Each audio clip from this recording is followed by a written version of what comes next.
our Light of Bhagavatam Sunday program.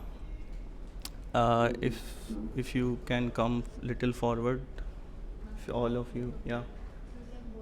Don't leave these chairs empty.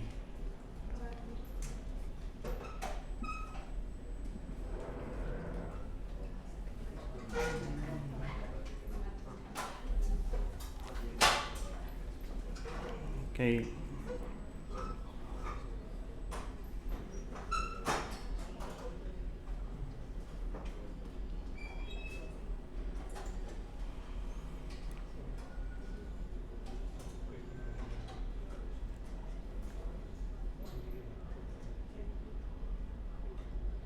Okay, so we will start from this shloka of Srimad Bhagavatam, स्कंद 4 अध्याय 1 shloka number 6.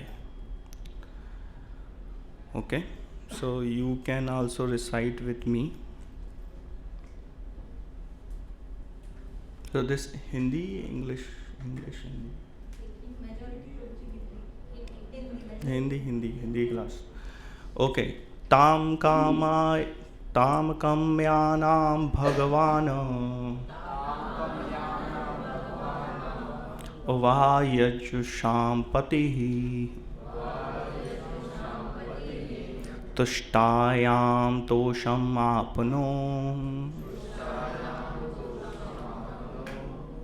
अजन्यत् द्वादशात्मजान्. Okay. So translation: the Lord of the ritualistic performance of yajna later married Dakshina, who was anxious to have the personality of Godhead as her husband. In this wife, the Lord was also very much pleased to beget 12 children. Okay, so I am not going in the background, मतलब इसके background में नहीं जा रहा हूँ. श्लोक पे मत जाइए क्योंकि उस पास टाइम को हम नहीं डिस्कस कर रहे हैं. What we are discussing here, the purport of the Prabhupada, what he is saying. So an ideal husband and wife are generally called Lakshmi Narayana.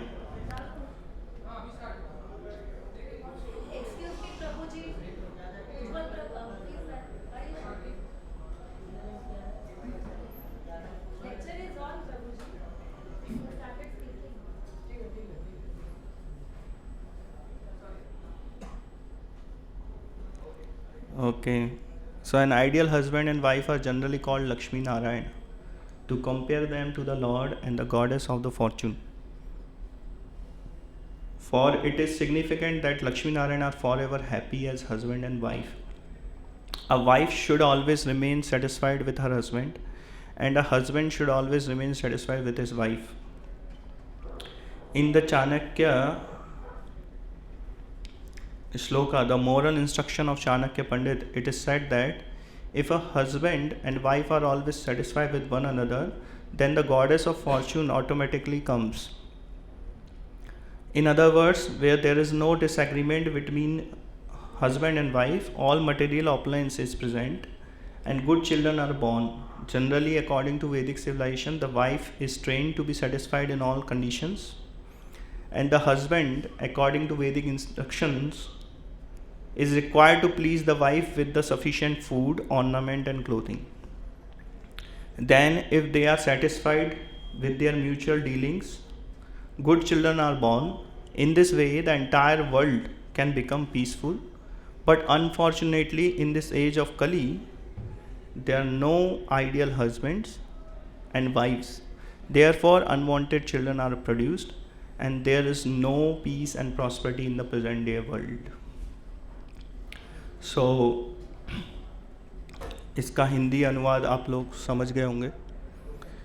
Main चीज़ जो प्रभुपाद बोल रहे हैं कि जो लक्ष्मी नारायण हैं तो उनको कंपेयर कर रहे हैं, कह रहे हैं भगवान प्रभुपाद कह रहे हैं कि Lakshmi Narayan are forever happy, वो हमेशा खुश रहते हैं as a husband and wife. और फिर क्या बोल रहे हैं कि आपको क्यों रहते हैं, ऐसा क्यों है? क्योंकि दे आर सेटिस्फाइड, क्योंकि वाइफ जो है वो हस्बैंड से सेटिस्फाइड है और हस्बैंड जो है वो वाइफ से सेटिस्फाइड है। अगर सेटिस्फेक्शन है दोनों के बीच में तो क्या होगा? फिर प्रभुपाद क्या बोल रहे हैं? चाणक्य पंडित को कोट कर रहे हैं आप। चाणक्य क्या बोल रहे हैं? चाणक्य कह रहे हैं कि अगर ऐसा हुआ तो उसके घर में क्या होगा? लक्ष्मी आएगी। गॉडेस ऑफ फॉर्चून का मतलब होता है लक्ष्मी है? तो लक्ष्मी आएगी। गॉडेस ऑफ फॉर्चून में जहाँ लक्ष्मी आती है वहाँ क्या होता है? नारायण तो आते ही, नारायण आते हैं तभी लक्ष्मी आती हैं। एक्चुअली लक्ष्मी के पीछे नारायण नहीं आते हैं, नारायण के पीछे लक्ष्मी आती हैं। तो ऐसा मत करिएगा कि आप पहले लक्ष्मी के सोचे कि चलो लक्ष्मी को ले आते हैं, नारायण आ ही जाएंगे। कोई भरोसा नहीं है, नारायण कहीं भी जा सकते हैं, है ना। 16,000 रानियाँ हैं उनकी, एक रानी को ले आए फिर वो कहीं और चले जाएंगे। सहस्त्रों लक्ष्मियाँ ना, ब्रह्म संहिता कह रही है कि सहस्त्रों लक्ष्मियाँ झाड़ू लगा रही हैं वैकुंठ में और भगवान को देख रही हैं। मतलब एक लक्ष्मी नहीं है, बहुत लक्ष्मियाँ हैं। और लक्ष्मी का मतलब आप समझ लीजिए भगवान की शक्ति हैं। और क्या होता है इससे, क्या होता है और क्या होता है? लक्ष्मी आती है तो नारायण आते हैं और क्या होता है? यहाँ पर श्लोक ये पर्पट में प्रभुपाद बता रहे हैं कि उनके घर में क्या होगा? सारे मटेरियल अप्लायंसेस आएंगे। चाणक्य कह रहे हैं ऐसा कि जितने भी भौतिक सुख होते हैं वो सब आपके घर में आ जाएंगे। और क्या होगा? अच्छे जो चाइल्ड है, जो अच्छे बच्चे आपके घर में जन्म लेंगे। तो जो चाइल्ड भी आएगा वो भी बहुत अच्छा उत्तम आत्मा होगा, है ना। ऐसे ही नॉर्मल चाइल्ड नहीं होगा। तो ये इससे क्या होगा कि फिर सब कुछ जो है वो सब कुछ अच्छा हो जाएगा। और अब इसमें ड्यूटीज भी बता दी प्रभुपाद ने एक लाइन में कि भाई क्या ड्यूटी है हस्बैंड और वाइफ की। उन्होंने बोला कि वाइफ को कैसा होना चाहिए? क्या बोल रहे हैं? To be satisfied in all conditions. कि वाइफ जो है वो हर सिचुएशन में सेटिस्फाई होना चाहिए, ये वाइफ का एटीट्यूड होना चाहिए। और हस्बैंड का एटीट्यूड क्या बोल रहे हैं प्रभुपाद? हस्बैंड की क्या ड्यूटी है? हाँ हाँ यही प्रॉब्लम है। तो हाँ, ये आपको देना पड़ेगा सफिशिएंट। तभी देखो, अगर कोई माता जी ये ठान लें, अगर उनकी डिज़ायर्स एंडलेस हों कि वो सेटिस्फाई होना ही नहीं चाहती, तो आप कुछ भी दे दीजिए वो सेटिस्फाई नहीं कर सकते हैं। You can't satisfy them. That's why पहला कंडीशन उन्होंने बता दिया कि वाइफ को किसी भी सिचुएशन में सेटिस्फाई रहना है। उसको उसका एटीट्यूड ऐसा ही होना चाहिए कि what ever my husband will give I will be satisfied. लेकिन हस्बैंड की ड्यूटी क्या होनी चाहिए कि सफिशिएंट जो ज़रूरी है उतना आपको उसको प्रोवाइड करना ही है। जैसे प्रभुपाद ने अपने डिसाइपल्स को भी, कईयों बार ऐसा हो जाता था कि प्रभुपाद तो हमेशा कृष्ण भक्ति की बात करते थे नॉर्मली, है ना, प्रीचिंग करते थे, तो लोगों को जागृत करना, कृष्ण भक्ति के लिए आतुर करना, उनके अंदर लौल्यम पैदा करना, उनके अंदर रुचि पैदा करना कृष्ण भक्ति के लिए, ये उनका काम था। इंस्पायर करना, लीडर का काम क्या होता है? इंस्पिरेशन। जो इंस्पायर करते हैं वो लीडर होते हैं, ठीक है। जो मैनेजर होते हैं वो लीडर नहीं होते हैं। तो प्रभुपाद क्या है? ट्रू लीडर हैं, जो इंस्पायर कर देते हैं। बाकी सब आपका काम है, फिर आप मैनेज करते रहो। गृहस्थ आश्रम में हो आप मैनेज करो, आप ब्रह्मचारी आश्रम में हो आप मैनेज करो। He just inspire people to do Krishna bhakti, फिर वो automatically everyone will do whatever they want. तो प्रभुपाद क्या करते थे? वो तो कृष्ण के लिए इंस्पायर करते थे। तो some time devotees can not understand कि कृष्ण भक्ति में क्या हो सकता है कि कोई सोच सकता है कि अरे ऑर्नामेंट्स की क्या ज़रूरत है, थोड़े फैंसी क्लोथ्स की क्या ज़रूरत है, कलरफुल क्लोथ्स की क्या ज़रूरत है। बिल्कुल एकदम कोई ज़रूरत नहीं है, शादी बिना मंगलसूत्र की हो गई या कुछ ऑर्नामेंट्स की ज़रूरत ही नहीं है। तो ऐसा फैनेटिक हो जाते हैं कभी कभी भक्त। नहीं, तो प्रभुपाद ने कहीं जगह पर ऐसा क्लियर किया अपने भक्तों को। उनसे पूछा गया, उनसे प्रश्न करते, क्योंकि जो भक्त थे उस समय वो सारे फॉरेनर्स थे, तो उनको कोई कल्चर वगैरह तो पता नहीं था। उनको डायरेक्ट प्रभुपाद ने एकदम टॉप नॉलेज दे दिया, तो उनका कल्चर उनको नहीं बताया। तो वो लोग सब चीज़ें एकदम जैसे जो सीधा साधा भोला वाला बच्चा होता है ना, उसको कुछ नहीं पता होता है। So they sometime they were asking very common questions to Prabhupada. मतलब जो हम इंडियंस शायद नहीं भी पूछें अपने गुरु से, हम जाके नहीं पूछेंगे कि मुझे अपने हस्बैंड को कैसे सर्व करना चाहिए या मुझे क्या पहनना चाहिए ऐसा तो कोई क्वेश्चन नहीं करेगा, नहीं। लेकिन उस समय जो भक्त थे वो बहुत सिंपल और बहुत ही उनका हृदय जो था वो बहुत एकदम साफ और क्लियर था। तो वो ऐसे क्वेश्चन पूछ लेते थे। प्रभुपाद को पूछा कि प्रभुपाद लड़कियों को ज्वेलरी वेलरी देनी है कि नहीं, अपनी वाइफ को कितनी देनी। तो प्रभुपाद ने बोला yes you have to give at least, मतलब प्रभुपाद ने शायद बोला कि 2 bangle, at least 2 bangles should be in the hand always, gold bangles, ऐसा होना ज़रूरी है, क्योंकि that is the sign of auspiciousness also, and घर की लक्ष्मी को ऐसा ही रहना चाहिए, है ना। एक बार मेरे गुरु महाराज भी, अभी हम शायद वीडियो देखेंगे उधर का, एक हमारा फार्म है नंदग्राम फार्म, जो मेरे गुरु महाराज उसको वो भी इंस्पायर करते हैं लोगों को, लेकिन चला कोई और रहा है। बट उन्होंने इंस्पिरेशन दिया कि जो प्रभुपाद का ही इंस्पिरेशन था, in the last moment Prabhupada also said कि हमें वर्णाश्रम स्थापित करना है, हमें फार्म कम्युनिटीज स्थापित करनी है, जिससे पूरे जगत में हम हर व्यक्ति को कृष्ण भक्ति से जोड़ सकें, क्योंकि हर कोई आके आश्रम में तो नहीं रह सकता। लेकिन अगर ऐसे भक्त समुदाय बनाए जाएं तो वो क्या है, आसानी से भक्ति का प्रैक्टिस कर सकते हैं, जो लोग कर सकें, है ना। सब लोग नहीं कर सकते उसको भी पालन, हर कोई शहर छोड़कर गांव में नहीं जा सकता। लेकिन प्रभुपाद की ऐसी इच्छा थी कि हम इस तरह के समुदाय बनाएं और इस तरह के चीज़ें हों। तो हाँ, तो एक बार प्रभुपाद महाराज ने क्या किया कि महाराज वो फार्म जब नया नया बना, महाराज उधर विज़िट करने गए, तो गृहस्थों के लिए घर बनाए गए थे, जो फैमिलीज थी वो आने वाली थी वहाँ, उनके लिए घर तैयार किए गए थे। तो महाराज गए और महाराज ने देखा घरों को, तो घर एकदम एग्जैक्ट जैसे एक एक ब्लॉक करके बने हुए हैं, एकदम प्लेन दीवार है, उस पर कोई कलर नहीं है। तो महाराज ने देखा, महाराज ने किसने बनाया ये घर, तो वो किसी डिवोटी ने उनको बताया, महाराज वो ब्रह्मचारी ने बनाया, वो ब्रह्मचारी। ओ दैट्स वाई, उसको बोलो ये ब्रह्मचारी आश्रम नहीं है, it's a grihastha house, it has to be painted, it has to be someone, मतलब जैसे हमारे घर के बाहर वो पेंटिंग्स होती है ना, जैसे लोग शुभ लाभ लिखते हैं, या फिर कुछ ड्राइंग्स होती हैं हमेशा, आप देखेंगे अगर गांव में आप जाएंगे, हाँ स्वास्तिक चिन्ह होता है, या गांव में आप जाएंगे तो हमेशा एक कलर बॉर्डर बना रहता है, ग्रीन और रेड कलर का, आपने देखा होगा। तो this kind of things should be there because it attracts auspiciousness in your house, है ना। तो बहुत सारे नियम हैं, जैसे कि आपके सूर्योदय से पहले आपके घर में झाड़ू लग जानी चाहिए, you are welcoming the Surya Narayan को आप बुला रहे हैं, घर में उनका प्रवेश होने वाला है। तो एटलीस्ट मैंने एक वृंदावन में एक डिवोटी से सुना कि उनकी माता का नियम क्या है, वो बहुत बूढ़ी हैं, मतलब 80 के ऊपर होंगी, 80 ईयर्स ओल्ड, बट वो ये बोले कि मेरी माता का आज भी नियम है कि वो सुबह उठकर, अब वो पूरा झाड़ू नहीं मार पाती हैं घर की, तो वो क्या करती हैं, बस गेट खोल के ना एक बार ऐसे झाड़ू ऐसे कर देती है। At least she follow that ritual. तो मतलब people use to do that. तो और इसका महत्व है, क्योंकि Surya, sun is not like a just sun, you know, Surya Narayan हम बोलते हैं, तो it's like it's a symbol of Narayan is coming, है ना, ही इज़ वेकअप। सो तो ऐसा नियम होता है। तो हाँ, तो हमारा क्या है, हमें जब ग्रस्त लाइफ में होते हैं तो थोड़ा इन सब चीज़ों का भी ज्ञान होना चाहिए।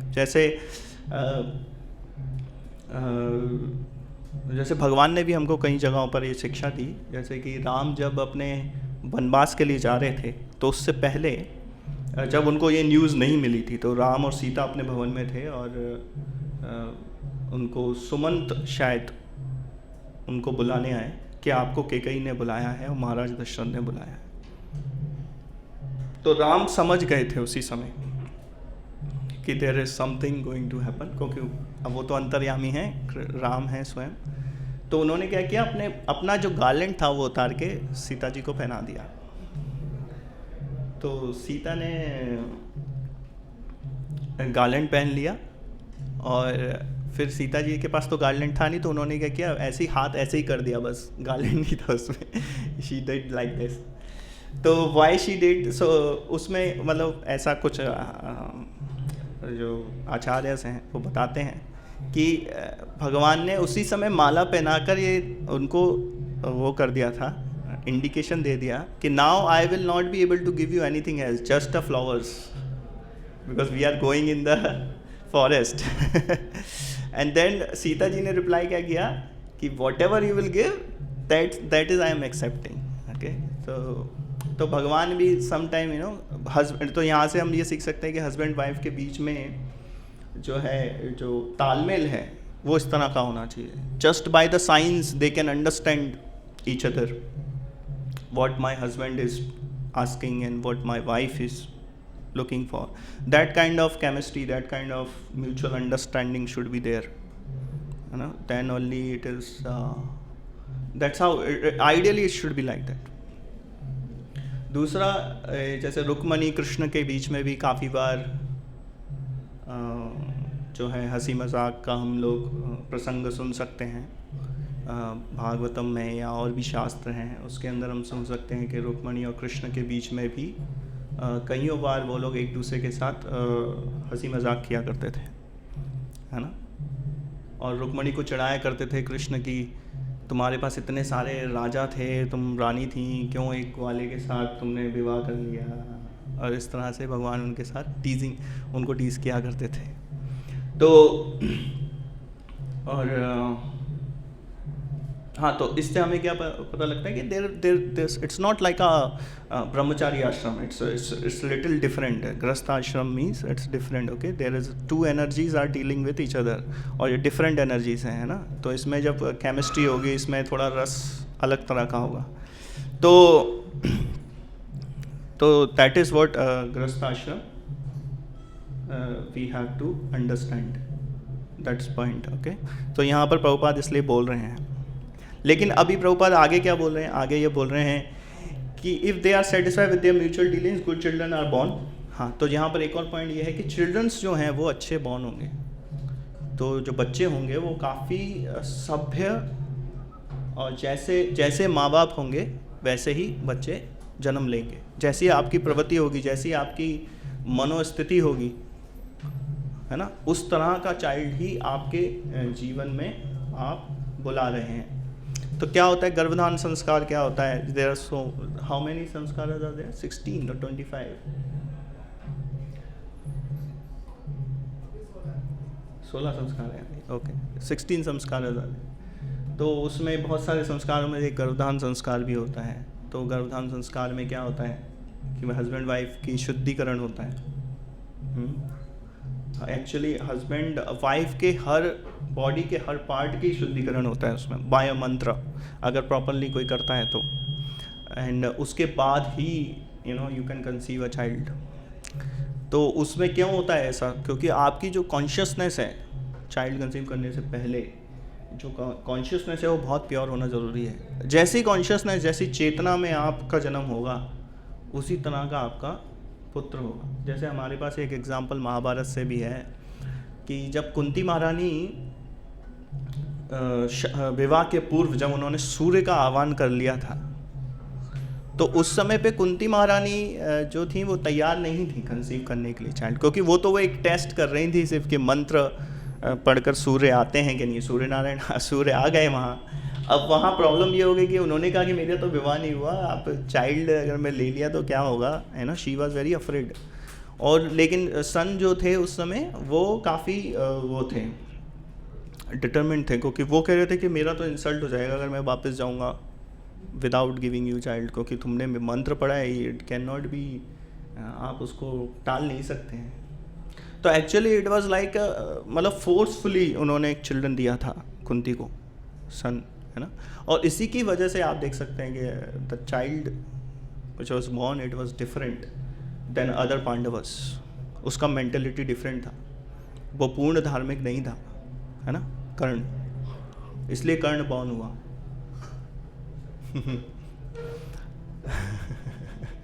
If you want, you can correct me, bro.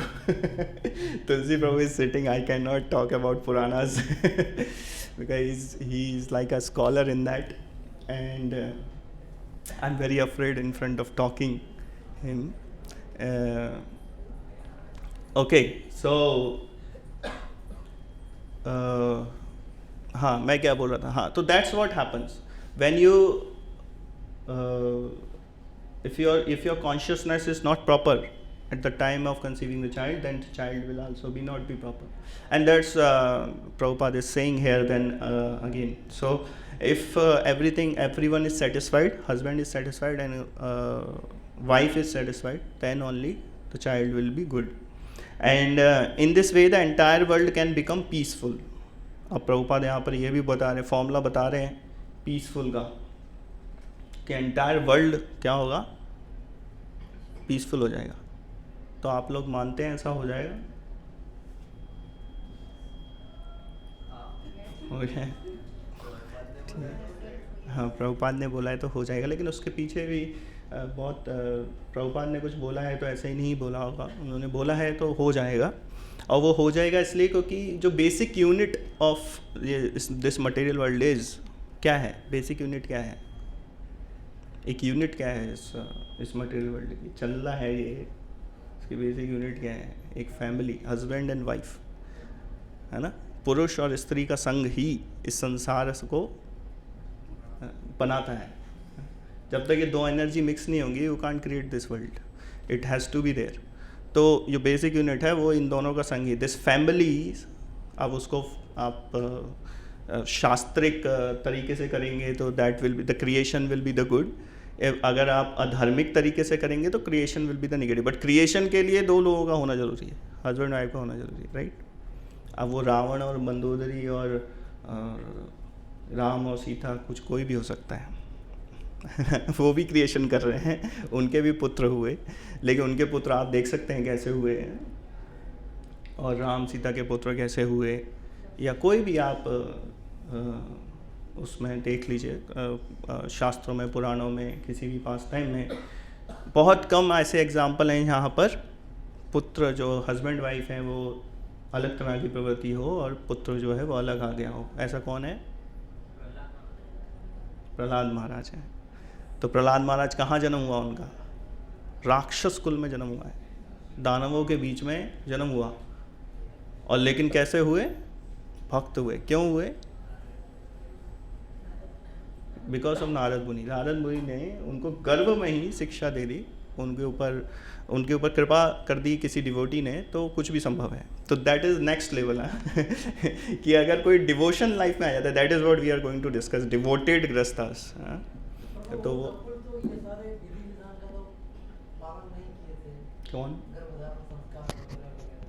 कौन नहीं, वो लोग करते थे. हाँ, दे नोज एवरीथिंग. आप उनको ऐसा मत समझिए कि वो हमारी तरह है, मतलब we are degraded them also. They were following so many samskara. Even Ravana, अगर रावण के आप श्रीलंका के डिस्क्रिप्शन को सुनेंगे तो यू विल बी शॉक्ड. एकदम परफेक्ट सिटी आप कहेंगे कि everything was there, gurukul was there, you know, शास्त्रिक जो मंत्र हैं, वैदिक मंत्र हैं, दैट वाज देयर. वहाँ पर ऋषिज वो भी पढ़ते थे, तो everything was there. Just there is a difference, वो किस इंटेंशन से कर रहे हैं, दैट्स अ पॉइंट. तो जो जैसा आप मांगेंगे फिर वैसा मिलेगा, लेकिन दे वर आल्सो फॉलोइंग सर्टेन संस्कार. लेकिन वहाँ पर स्पेशल कृपा जो है वो नारद मुनि की होने की वजह से ही बिकेम भक्त, डिवोटी बन गए. और क्या था, हाँ प्रभुपाद अब क्या बोल रहे हैं यहाँ पर, in this way the entire world can become peaceful. तो इस तरह से आप वर्ल्ड को पीसफुल बना सकते हैं, क्योंकि बेसिक यूनिट अगर सही हो गई तो बाकी सब अपने आप सिस्टम जो है वो सही हो जाएगा. अगर हस्बैंड वाइफ का रिलेशन हमने सही कर दिया दो लोगों के बीच का, तो वो सब कुछ अपने आप उसी से सब कुछ बन रहा है, सब कुछ सही हो जाएगा. But unfortunately in this age of Kali there are no ideal husbands and wives. Therefore, unwanted children are produced, and there is no peace and prosperity in the present day of world. Okay. तो ये situation है. Now come to the reality. ठीक है, अभी हमने बहुत ideal बातें की, लेकिन अभी जो सिचुएशन है मॉडर्न लाइफ में, मॉडर्न टाइम में, दिस इज़ वॉट हैपनिंग। कलयुग के प्रभाव से कोई भी हस्बैंड और वाइफ सेटिस्फाई नहीं है जनरली।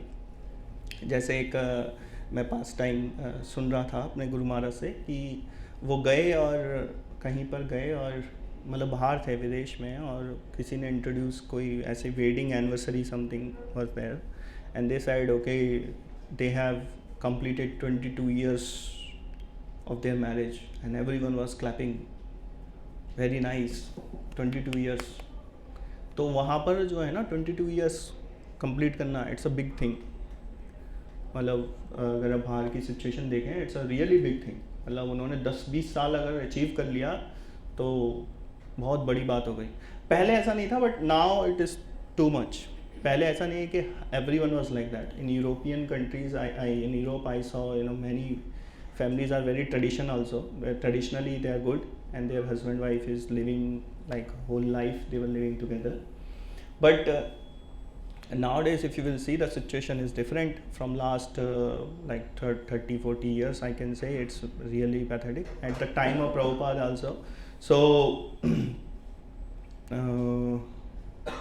तो क्या हो रहा है कि उनके लिए जो है साथ में रहना असंभव सा हो रहा है। तो ये सिचुएशन है करंट वर्ल्ड में। तो बच्चों की तो आप छोड़ ही दीजिए, अभी तो हस्बैंड वाइफ साथ में रह भी नहीं पा रहे। लड़ना झगड़ने की बात अलग है ना, लड़ाई तो सब जगह हो सकती है, लेकिन यहाँ पर क्या हो रहा है, ये रह भी नहीं रहे, ये डाइवोर्स ही हो रहा है सीधे, ये उस सिचुएशन में है। तो इसलिए क्या हो रहा है, फिर प्रॉस्पेरिटी नहीं है और स्कैरसिटी है, क्योंकि सारी चीज़ें अवेलेबल नहीं होंगी। अगर आप जैसे प्रभुपाद ने कहा कि गॉडेस ऑफ फॉर्चून ही नहीं आएंगे वहाँ पर, तो लक्ष्मी कहाँ से आएंगी? अगर आप आपस में ही झगड़ेंगे तो लक्ष्मी का तो कोई प्रश्न नहीं उठता। तो मॉडर्न सोसाइटी में ये सिचुएशन है। और क्यों है ऐसा सिचुएशन? क्योंकि जनरली क्या होता है कि मॉडर्न सोसाइटी में ना लोगों ने ये सोच लिया है कि अगर आप कोई भी चीज़ पर कोई रिस्ट्रिक्शन लगाते हैं, मतलब उनको लगता है कि हैप्पीनेस का जो फॉर्मूला है ना वो फ्रीडम है। That is what the real cause, right? Everyone is thinking कि फ्रीडम अगर मिल गया, मतलब फ्री हो जाना, कोई रूल ना हो मेरे ऊपर, कोई रेगुलेशंस ना हो, मैं जस्ट फ्री हूँ, what ever I want I can do. अगर इस तरह की सिचुएशन बन गई तो ही हैप्पीनेस प्राप्त होगी। That's the conception in modern society. तो सब लोग क्या कर रहे हैं, फ्रीडम के पीछे भाग रहे हैं। सबको क्या चाहिए? फ्रीडम चाहिए, आज़ादी। वो कौन सा नारा है, हक से लेंगे आज़ादी, मांग के लेंगे आज़ादी, समथिंग लाइक दैट, पॉलिटिक्स। तो क्या हो रहा है, सबको आज़ादी चाहिए, सब क्या चाहते हैं, आज़ाद हो जाऊं मैं। तो इसकी वजह से क्या हो रहा है कि जो कोरिलेशन है, जो कोऑर्डिनेशन है हस्बैंड और वाइफ के बीच में, वो नहीं हो पाता, क्योंकि एक दूसरे से आज़ादी ही चाह रहे हैं सब। कोई भी सुपरविज़न चाहता ही नहीं है अपने ऊपर, कोई भी किसी तरह का रिस्ट्रिक्शन नहीं चाहता। इसकी वजह से क्या होता है कि जो है लड़ाइयाँ होती हैं, झगड़े होते हैं, क्वारल हो रही है आपस में, तो लक्ष्मी का तो कोई सवाल ही नहीं उठता, है ना। इसलिए हम आपस में झगड़ा कर रहे हैं, क्योंकि फ्रीडम है। लड़की कह रही है मुझे फ्रीडम चाहिए, इक्वालिटी चाहिए, लड़का कह रहा है मुझे फ्रीडम चाहिए, थोड़ा मुझे स्पेस चाहिए, है ना, मेरा पर्सनल स्पेस दो, तुम सुबह से शाम तक मेरे सर पे ही बैठे हुए हो। मुझे पर्सनल स्पेस चाहिए। वो जाके वो फ्रस्ट्रेट है, अपने काम से फ्रस्ट्रेट है, वो घर पर आता है और फिर वाइफ से फ्रस्ट्रेट है, तो वो क्या करता है, सैटरडे संडे में दोस्तों के साथ जाके वो लोग बार में बैठेंगे, फिर then they will do whatever they want, no. तो that's how the life of the people are going on, है ना। और लेडीज़ें क्या कर रही हैं, वो किटी पार्टी चल रहा है उनका, हमें भी थोड़ा फ्रीडम चाहिए, तो वो लोग क्या करते हैं, जाके किटी पार्टी करते हैं आपस में, उससे टाइम पास करते हैं। But they are not satisfied, because that's a sign that they are not satisfied in their family life. That's why they are looking satisfaction outside somewhere. फिर बहुत सारी चीज़ें हैं, लोग बहुत ज़्यादा डिग्रेड हो गए हैं, एक्स्ट्रा मैरिटल अफेयर्स होते हैं, डाइवर्स ईजीली हो जाते हैं, है ना। तो ये सब चीज़ें क्यों हो रही हैं? क्योंकि हम लोग धर्म का पालन नहीं कर रहे। तो यहाँ पर अंतर जो है ना, वो धर्म और अधर्म का है। सो उसके लिए हमें क्या समझना पड़ेगा, पहले ये समझना पड़ेगा कि गृहस्थाश्रम होता क्या है गृहस्थाश्रम। अच्छा ये बताइए, आप में से कितने लोग गृहस्थाश्रम में हैं, पहले ये बता दें। हाथ खड़ा करिए, कौन कौन गृहस्थाश्रम में है। आप सब गृहस्थाश्रम में हैं, और कोई है? यू आर आल्सो गृहस्थाश्रम। ठीक है, तो आप में से कोई बताना चाहेगा गृहस्थाश्रम का मतलब क्या होता है? नॉर्मल लाइफ हो, खाना पीना, ब्रेकफास्ट टाइम पे हो, चाय सुबह बन गई। रिस्पॉन्सिबल लाइफ इज़ गृहस्थ लाइफ। ओके, ये तो अच्छा है। और कोई?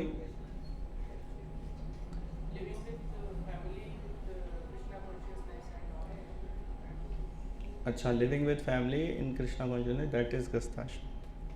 ठीक है, अच्छा है प्रभु। हाँ, और कोई कुछ कहना चाहता है गृहस्थ आश्रम के बारे में? क्या समझते हैं आप गृहस्थ आश्रम से? डेफिनेशन क्या है आपकी? आपने क्यों गृहस्थ आश्रम में प्रवेश किया है? क्या है, क्या जानते हैं आप grihastha ashram? Living without freedom is हरि living without freedom is grihastha ashram. Very nice, knots of burden. या तो हम लोग हाँ, ये भी एक एग्जांपल मुझे याद आ गया। पहले कोई और कुछ बताना चाहता है, फिर then I will discuss.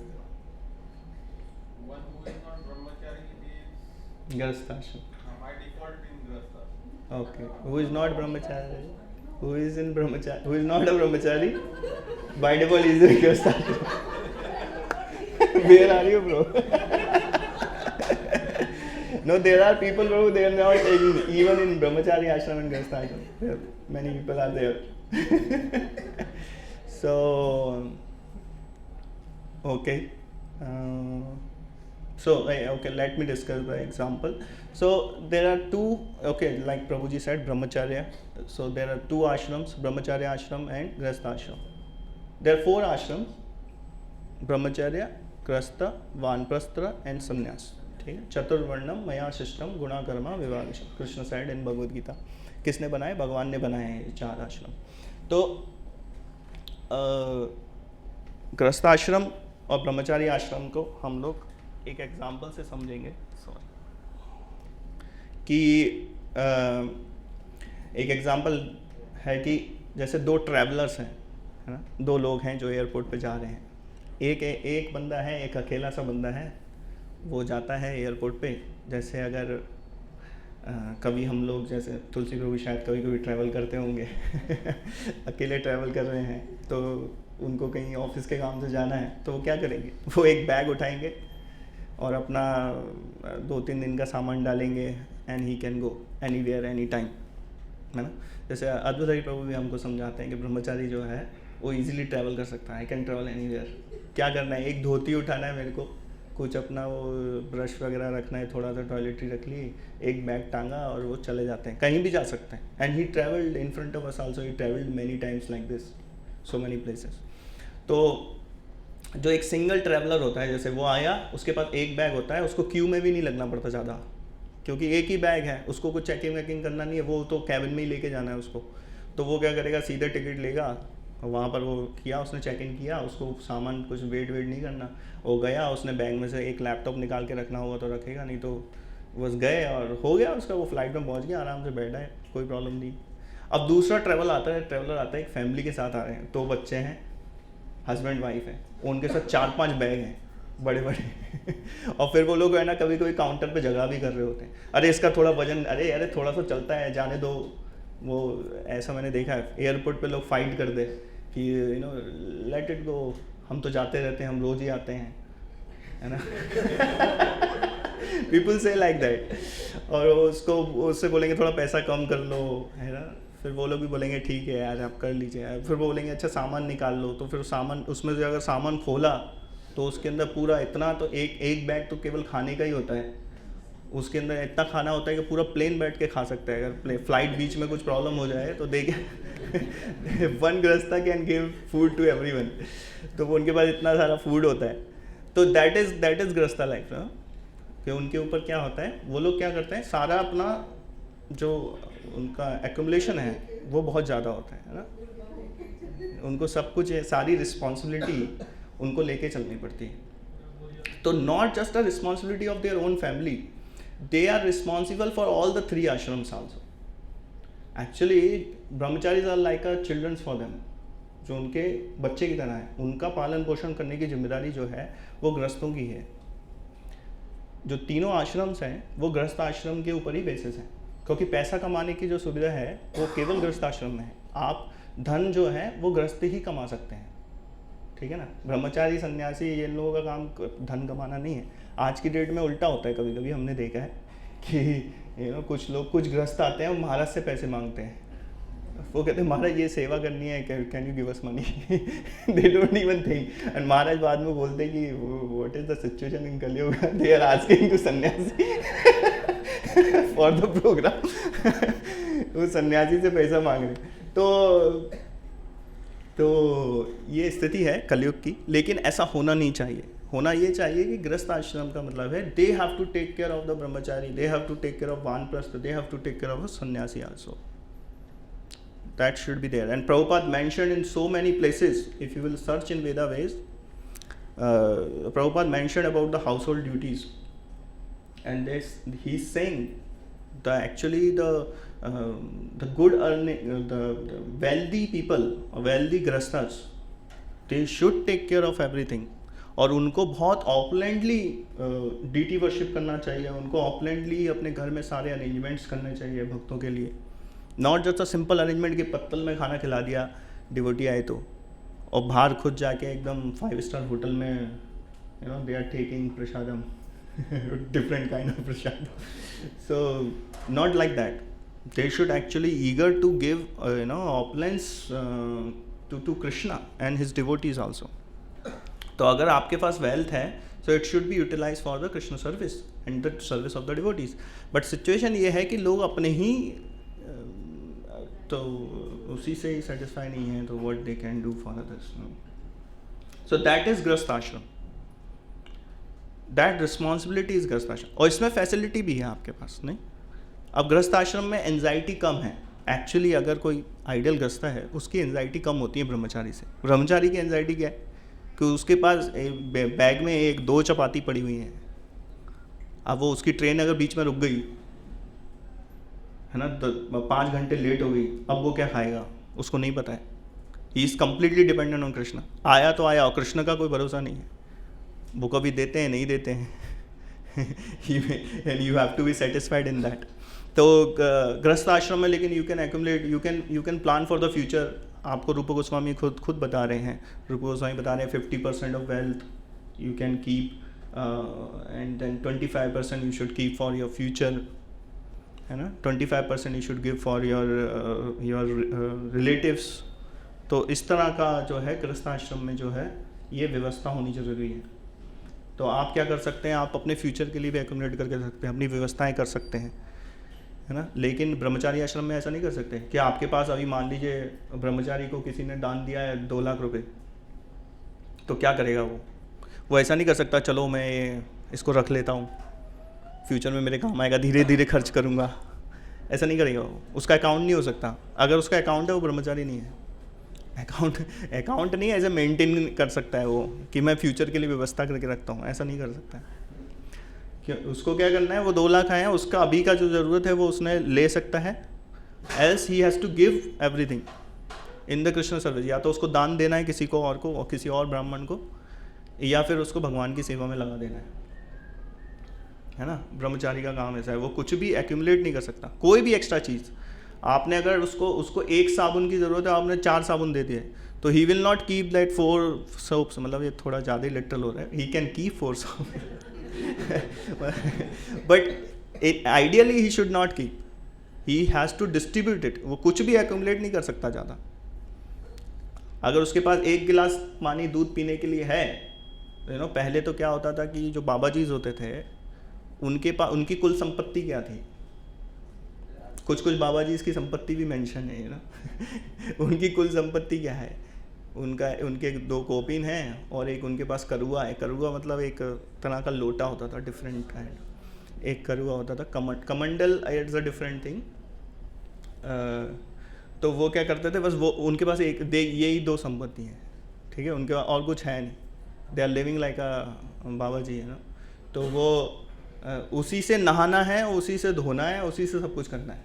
Okay, एक ही लोटे से सब कुछ कर सकता है सन्यासी, उसको दूसरे लोटे की भी ज़रूरत नहीं है।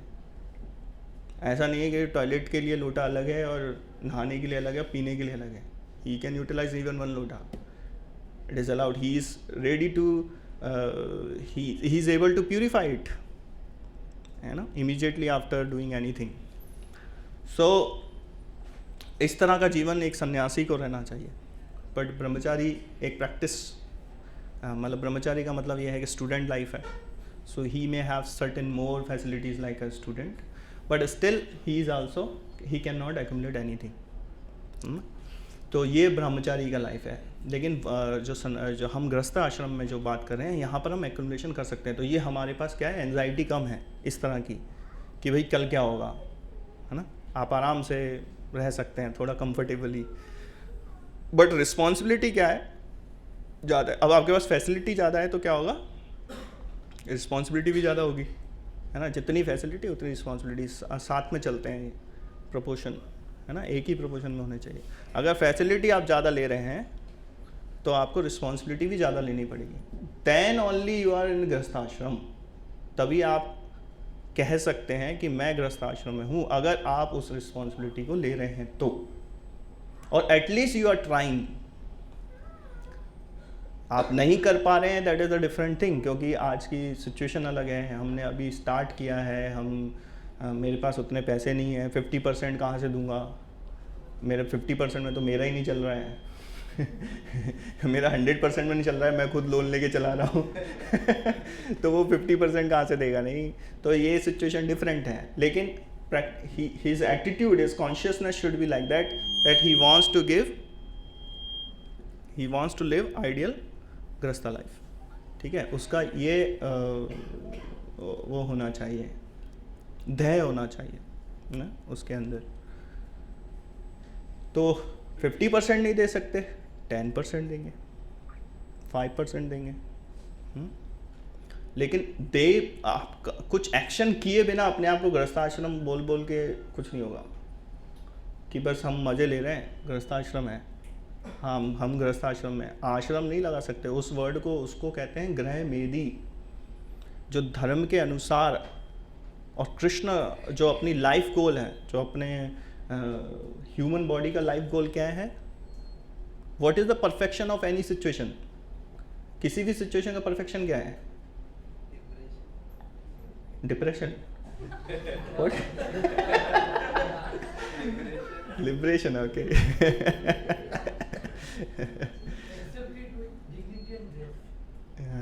accepted with dignity and risk, grace, okay. Achieving its purpose. Achieving the purpose, okay. The purpose of life is achieving Lakshmi, achieving success, money, goal, whatever goal. So no, don't use these vague words. ये वेग word है। इसमें क्या होगा कि आदमी गोल बोलेगा, किसी का गोल कुछ भी हो सकता है। किसी का गोल है कि भाई वो आतंकवादी बनेगा, तो क्या, अब वो कैसे बोल सकते हैं, मैं तो गोल के लिए काम कर रहा था अपने, यू कांट से। कोई बोलेगा मेरा गोल तो भाई बहुत पैसा कमाना है, धन कमाना है, बस इसके अलावा मेरे को कोई मतलब नहीं है। या कोई बोलेगा मेरा कुछ भी गोल हो सकता है ना, तो दैट इज़ वेग टर्म नहीं है वैष्णविज्म में। कोई वेग टर्म नहीं यूज़ करते हैं हम, स्पेसिफिक हैं। क्या है एम, कृष्ण प्राप्ति एम है हमारा, है ना। क्या है, भगवत प्राप्ति करना ही इस मनुष्य जीवन का लक्ष्य है। और किसी भी सिचुएशन का परफेक्शन क्या है, भगवत प्राप्ति ही है, और कुछ नहीं है। तो चाहे आप गृहस्थाश्रम में हो, चाहे ब्रह्मचारी आश्रम में हो, चाहे आप संन्यास में हो, चाहे आप वानप्रस्थ में हो, फ्लाइट दोनों लोगों ने एक ही पकड़ी है। अब वो 1 बैग लेके गया, ये 3 बैग लेके गया, थोड़ा लेट घुसे हैं फ्लाइट में, लेकिन फ़्लाइट तो तब भी रुकी रहेगी, है ना। थोड़ी तकलीफ़ हुई है इनको, लेकिन इनके पास लोड ज़्यादा है, इनको टेंशन मतलब कुछ चीज़ों की ज़्यादा है, कुछ चीज़ों की कम है, क्योंकि खाने के लिए है, लेकिन फ़्लाइट ले जाएगी कहाँ? दोनों को डेस्टिनेशन। वो थोड़ा जल्दी उतर के अपना फटाक से क्यू में से निकल के बाहर हो जाएगा, और ये थोड़ा सा लेट आएंगे अपना ट्रैक व्रैक करते हुए। बच्चा इधर चिल्ला रहा होगा, पापा ये दिलाओ वो दिलाओ। उसको थोड़ा टाइम लग जाएगा, लेकिन he will also come out only, है ना। लेकिन गृहस्थ आश्रम में भी उसका डेस्टिनेशन सेम है, और वो सेम ही होना चाहिए। वो तभी हो पाएगा जब आदमी गृहस्थ आश्रम में है। अगर वो गृहस्थ आश्रम में नहीं है, वो गृह में भी है, तो इट्स नॉट पॉसिबल। तो फिर हम प्रोग्रेसिव ही नहीं है। अगर प्रोग्रेसिव नहीं है तो then we are at wrong side. हम क्या कर रहे हैं? सही तरीके से नहीं चल रहे, फिर हम कुछ गड़बड़ कर रहे हैं। तो गृहस्थ आश्रम जब ही बोल सकते हैं हम, जब ही हम क्लेम कर सकते हैं कि वी आर इन गृहस्थ आश्रम, जब हम धर्म के अनुसार गृहस्थ आश्रम का निर्वाह कर रहे हैं, और हमारा जो गोल है वो कृष्ण को प्राप्त करना है। तो जब इसलिए जो हमारे जहाँ मैरिज सिस्टम है ना, वैदिक जो शास्त्र सम्मत भोग है ना, ये भोग तो है लेकिन शास्त्र सम्मत है, शास्त्र की अनुमति के साथ है ना, उसके बिना नहीं है। तो ये सब किसके आधार पर होता है? शास्त्र सम्मत होता है। इसका मतलब क्या है? रेगुलेटेड है, और प्लस इसके अंदर धर्म है। धर्म के आधार पर जुड़ना है। अगर आप मटेरियल एंजॉयमेंट के आधार पर जुड़ गए तो फंस जाओगे, फिर वही प्रॉब्लम होने वाला है, क्योंकि मटेरियल एंजॉयमेंट जो है वो चेंज होता रहेगा। वो 3 मोड्स जो हैं, आज आप यंग हैं, आप एंजॉय कर सकते हैं, कल परिस्थिति बदल गई। आज आपका हस्बैंड 2 लाख रुपए कमा रहा है, बड़ी कंपनी में जॉब कर रहा है, आप लपक के शादी कर लिए। अगले दिन वो कोरोना आया, वो फायर हो गया, अब उसकी 10,000 भी इनकम नहीं है।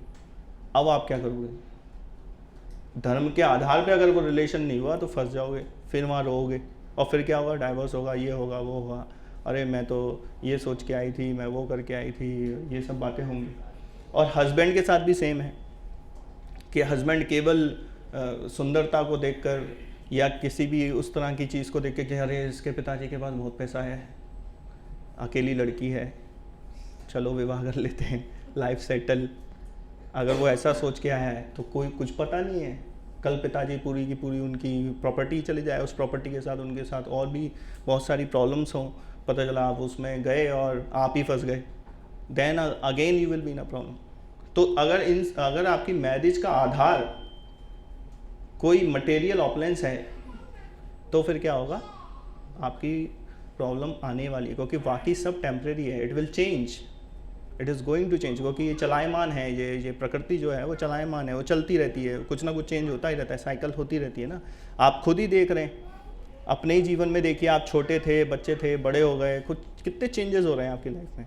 तो मटेरियल कोई भी चीज़ें आप देखें चेंज हो रहे हैं, है ना। आप कल दूसरा वर्जन चलाते थे मोबाइल का, आज दूसरा चला रहे हैं। पहले हम नोकिया का छोटा फ़ोन चलाते थे, अब हम स्मार्टफोन चला रहे हैं, कल कुछ और आ जाएगा, है ना। अभी वो एक टेक्नोलॉजी आ रही है, आप दूर से बैठ के ऐसे करेंगे तो मोबाइल का वो सिस्टम हिला सकते हैं, you know. I don't have to touch anything, I can just do like this, you know, like this, I will just do like that and it will change the screen. So it's not very new technology, but it is going to come, not available to the normal people, but it will come. ऐसी बहुत सारी चीज़ें हैं। वो Elon Musk लेके आ रहा है कि भाई कार में आप सो जाइए, पूना से मुंबई, जैसे अभी हमारे एक भक्त हैं, ये चला के लाए हैं कार, तो अभी ये यहाँ आके सो रहे थे क्योंकि कार चलानी पड़ी। फिर आपको क्या होगा कि आप खुद फिर आप खुद कार में आप सो के आ सकते हैं, you know, you can just sleep and car will run automatically. That is going to come, ना, आने वाला है वो, है ना। तो and it is going to come, I strongly believe it is going to come. ऐसा मत सोचिएगा कोई सोच रहा है कि ऐसा नहीं हो सकता, it is going to happen, okay, it's not a big thing. तो ऐसा होगा। और तो हाँ, तो क्या है, मटेरियल वर्ल्ड में क्या हो रहा है, सब चीज़ें चेंज हो रही हैं. तो if our basis of relation is not dharma, then it will not continue and it will not give you the better result or best result of the grastha ashram, and you can't even claim that you are in grastha ashram. फिर आप ग्रस्त आश्रम में नहीं है, आपने कुछ और किया है. वो ग्रह मेधी कहा जाता है उसको, कि जिनका सेंटर सेल्फ सेंटर्ड लोग होते हैं, जो आपस में बस एक दूसरे को एक्सप्लॉइट करने के लिए शादी कर रहे होते हैं. वो सोचते हैं, लड़के वाले सोचते हैं हमने लड़की वालों को बेवकूफ़ बना दिया, लड़की वाले सोचे होते हैं देखो लड़के वालों को बेवकूफ़ बना दिया, देखो कम दहेज में निपटा दिया, देखो ये तो सोच के आए थे 10 लाख देंगे, 50,000 में शादी कर दी. ऐसा सोचते हैं कुछ लोग, है ना. आपने देखा हो इंटरनली लड़के वाले कुछ और सोच रहे हैं, लड़की वाले कुछ और सोच रहे हैं, और they are just trying to exploit each other. हाँ, और लड़का और लड़की तो अलग ही दुनिया में है, वो अलग सपने देख रहे हैं. वो सोच रहे हैं कि वो लड़की सोच रही है अब स्विट्ज़रलैंड पेरिस हनीमून होगा लड़का कुछ और सोच रहा है, लड़का सोच रहा है I am going when I was getting married. तो मुझे भी अद्भुतधारी प्रभु ने एक मैसेज दिया था, just sharing, it's not very personal. तो उन्होंने बस एक मैसेज कहा कि be prepared, don't be in a dream world that she is going to come and serve you nicely. come into reality. Be prepared yourself. Don't go in your dreams and बस illusion में जाके आप शादी मत कर लो. So that's how you should be. You should know the reality, what is going to happen and what is your responsibility. उसके हिसाब से शादी होनी चाहिए, विवाह होना चाहिए. और भी बहुत सारी चीज़ें विवाह को लेके हम बहुत कुछ डिस्कस कर सकते हैं, but not today. So I think 416 Shrimad Bhagavatam. Okay, we can play one video. Okay, so I'm playing a video where you can see at least some practical presentation of grastha devotee life. It's not very you can't say that is very standard life or a non-standard life, you can't comment, but at least you will get some idea. Okay, because we all are in progress, सभी लोग सीख रहे हैं, तो जिन्होंने video बनाया वो भी सीख ही रहे हैं. But they are giving you some idea, how the devotional how you can live your grastha life as a devotee. Okay, I will play